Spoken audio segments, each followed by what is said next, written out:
Hello. So it's been almost a year now since I looked at Treasure Planet on the PS2, and you might remember that I had some pretty good things to say about it. It's a little derivative, but between some solid control, some pretty good level structure, and some really cool Silver Surfer levels, it's one of the better movie tie-in games out there.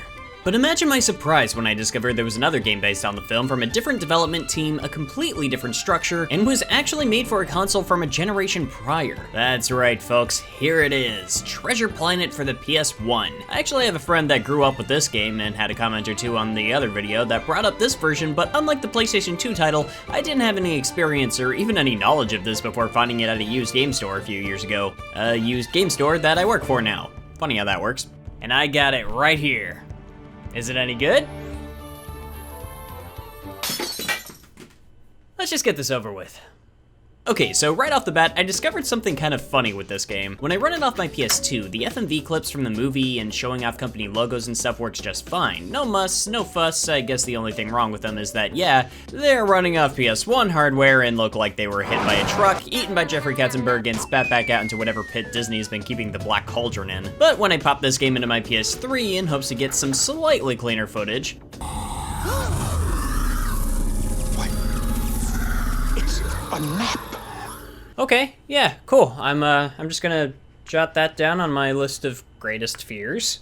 To be clear, I'm not holding this against the game, because Lord knows Magenta Software, wait, who? We're putting this together for much older hardware where this issue doesn't exist. Now, all of that being said, I am gonna keep recording this off the PS3, partially because I think watching one of my favorite childhood movies turning into an eldritch horror on my TV right in front of my eyes is kind of funny in a morbid sort of way. And besides, there's plenty of other things to hold against this game. Like the title screen. What is this? What's happening here? You know, there was a sort of tone that came with the PS2 version. It felt mysterious and exciting, but this feels like the special features screen of a direct-to-video Disney sequel that was better off not being made. Like, Silver Cyborg Guy following the selection of the menu is kind of a fun detail, but this music! Couldn't Bizarre Creations throw these guys a bone and just give them a couple of tracks from the PS2 game so the world wouldn't be subjected to whatever this is? This sounds like stock music, and not like the catchy kind that IHE uses, but like bottom of the barrel stock music. At least the menu does have some cool stuff to look at, like this concept art that shows side-by-side comparisons of the character sheets used from the movie and the 3D models created for the game, and credit where it's due, because honestly, some of these actually look pretty on point, especially for what the PS1 was capable of outputting, but some of them just look... Man, just look at that. I mean, that just says it all, doesn't it? Kinda cool that you can actually watch the music video for I'm Still Here on the menu, but again, it's running on the PS1, and the dead horse I've been beating in this video is starting to run out of juice. Actually, on that note, you can earn clips from the movie by finding certain collectibles from throughout the game and watch them off this menu, and they run just fine? They screw up everywhere else, you know, where they're actually scripted to play, but pull them up from this menu, and I am thoroughly convinced that the game is just screwing with me at this point. It knows. Alright, enough wasting time. Let's just go ahead and start off the first level, and... Ah, yes. This is the town of Benbow on the mining planet of Montresor. Was that a common thing in PS1 games? The music cutting out when characters talk? Like at all times? I don't want to be distracted by it, but it's a little hard when the entire level is just filled to the brim with tutorials. They gotta stop you and explain how to destroy every type of box you run across, what buttons are, how to uncover the secrets hidden by the intergalactic government, and the entire time you're witnessing this game's inability to play one audio track on top of another. Again, I do have to bring up the music, because it's never good, so maybe this was a sly attempt from the developers to relieve the player for just a few brief moments by gracing their ears with some solid voice acting. Own a genuine relic of nautical history. Deposit your credit crystals in exchange for a piece of treasure from the hoard of the notorious Captain Flint.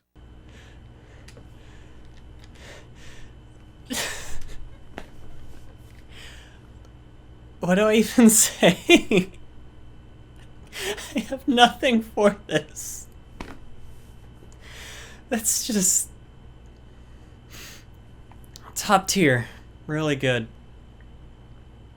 Can we just move on, please? The gameplay ain't much better here. First off, I really hope any kids that were playing this back in the day had an actual DualShock controller, because anyone who actually had to play through this entire game using nothing but the D-pad knows true suffering unlike that witnessed by any man. Jim is so obnoxiously heavy in this game. It feels like a constant struggle just to move around and do very basic platforming because his weight is throwing off every possible sense of movement. Why is he like this? It's like trying to move a character from Gears of War. Been hitting those perps a little hard, huh, Jimbo? Maybe even this wouldn't be so bad if it weren't for the fact that even if you do manage to get movement down in this game, it's not even consistent. I know you can grab ledges, Jim. I just saw your grubby little hands on that one earlier. Don't you try to tell me you can't pull yourself up on this, young man. This is like actually my side job.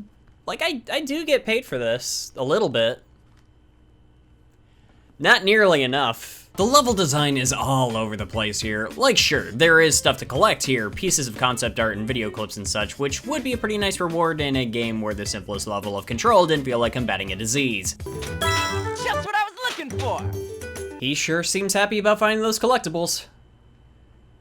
I'd be happy about finding a way out of playing this abomination. Well, collecting things is definitely what you'll be doing the most of here, but it's not like the PS2 game, which felt like a Jak and Daxter style adventure game, but actually has more elements in common with the Spyro series of all things. No, really, instead of the fire breath, they give Jim his little laser. Instead of wings, Morph turns into a hang glider for Jim to slowly descend over long distances. Yeah, not to mention the very subtle references to Spyro's gems. And they sort of give him Spyro's fireball technique from Ripto's Rage through the use of a plasma musket. Thing is though, this is like the one thing in the game they don't seem to want to explain to you. They tell you to stand on these pads here to charge your plasma musket, but not how to actually pull it out or fire it. You gotta enter the first person view and then use a completely different button to fire, but I figured that out by accident. Turns out it actually is in the manual, but in a game where they feel the need to spell out tasks as simple as breathing in without blowing out a lung, you'd expect them to at least tell you in the game itself that a first person view exists to begin with, and Magenta Software, where are you? I just want to talk. The rest is just walking around, jumping occasionally, maybe pushing a block here or there. There's a couple of breakable walls hiding secret areas, and by secret areas, I mean an extra square foot of space containing a singular item. To make the level design even more insulting though, the first half of this level doesn't have a single enemy character in sight, but there's still health pickups everywhere. What am I even supposed to get hurt by around here? There's literally nothing that can damage you. The only pain I'm experiencing is the fact that when this game isn't infuriating me with its design, it's boring me out of my skull. Seriously, there is nothing going on here. And a lot of that really does come back to control, because the sluggish nature of literally every single thing you do in this game is what really saps the fun out of the experience more than anything else. There is zero energy in this game, even when you move on to vehicle levels, and yes, there are vehicle levels. It feels like trying to steer through Rush Hour on a piano, and last I checked, those don't move very fast.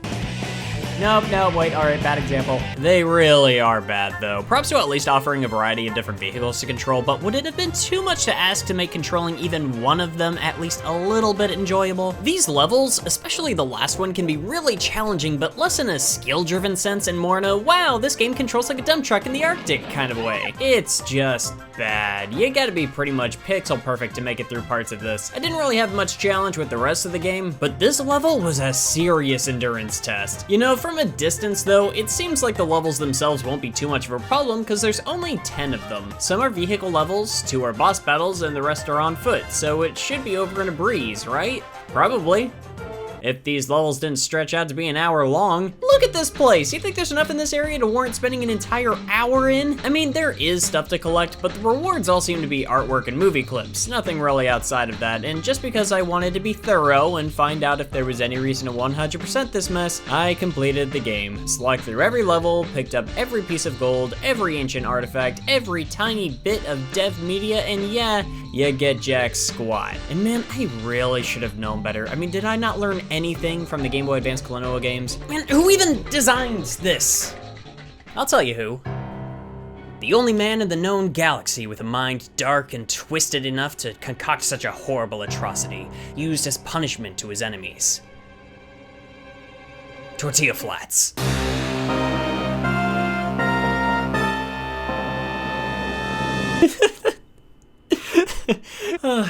Anybody who didn't see my review of the PS2 game is not gonna have any idea what any of that's about. In all seriousness, I'm angry with the game, not the developers. I'm not even disappointed in them, really. The PS1 was already past its prime, its younger brother was already enjoying its reign as one of the most successful game consoles in history, so do you really think Disney Interactive gave these guys anything to work with? Of course not. They wanted the movie to fail. You think they were gonna help support the game?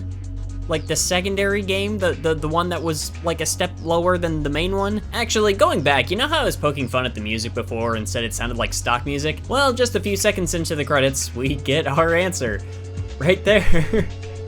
The soundtrack of this game really is just all stock music from a website that I don't even think still exists. So you know what? Hats off to the dev team. You didn't make a good game, but you did make a game, and it was with the table scraps the company slid off into your direction, and sometimes the fact that you even just got the job done at all is worth commending. Still, like, don't play it, please. I already did that for you. And yeah, there is still the Game Boy Advance game, which was actually developed by Bizarre Creations, the same team behind the PS2 game, and a couple of PC games as well, but this one already took enough out of me, and besides, there's plenty of other movie tie-in games out there to look at. So why not take a crack at that while also getting back to my roots a little bit and looking at some superhero games? So I hope you'll join me next time as I subject myself to, as I review Iron Man for the Xbox 360. Maybe a little bit of the PS2 version as well. We'll see. In the meantime, you can read my insane ramblings on Twitter, you can witness my ineptitude on Twitch, or you can chat with me on Discord. The links for all of those will be in the description.